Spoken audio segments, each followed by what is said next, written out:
بسم اللہ الرحمن الرحیم۔ السلام علیکم۔ حضرت موسیٰ علیہ السلام کے زمانے میں ایک آدمی تھا جو توبہ کر کے توڑ دیتا تھا۔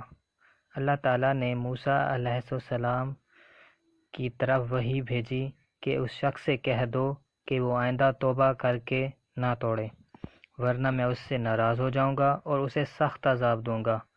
یہ پیغام سن کر وہ شخص چند روز تو اپنی عادت کے خلاف صبر سے رہا، لیکن پھر توبہ سے گیا اور نافرمانی پر اتر آیا۔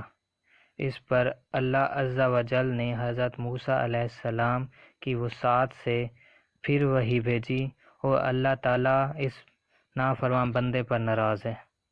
موسیٰ علیہ السلام نے یہ پیغام سن کر اللہ کا عاصی بندہ جنگل کی طرف روانہ ہو گیا اور تنہائی میں یوں اللہ عز و جل سے مخاطب ہوا: اے پروردگار، تو نے موسیٰ علیہ السلام کی وسعت سے یہ پیغام بھیجا ہے، کیا تیرے بخشش کے خزانے ختم ہو گئے یا میری نافرمانی سے تجھے کوئی نقصان پہنچا ہے؟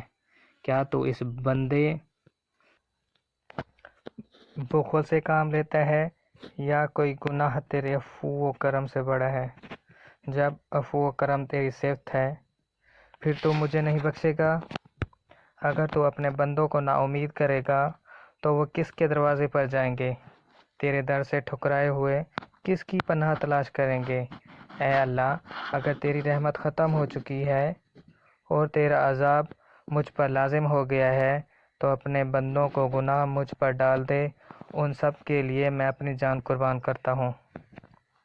اس پر اللہ تعالیٰ کی رحمت جوش میں آ گئی اور موسیٰ علیہ السلام کے ذریعے اس آدمی کو اللہ تعالیٰ نے پیغام بھیجا: اے میرے گناہ گار بندے، تو میری رحمت سے نا امید نہیں ہے؟ اگر تیری خطاؤں سے زمین اور آسمان کے درمیان کی فضا بھی بھر جائے تو میں تجھے بخش دوں گا، اور میری رحمت کاملہ اور عفو کا اعتراف کرتا ہے۔ اس سے ہمیں یہ سبق ملتا ہے کہ اللہ تعالیٰ بخشنے والا مہربان ہے۔ ہمیں ہر وقت اللہ تعالیٰ سے توبہ کرنی چاہیے۔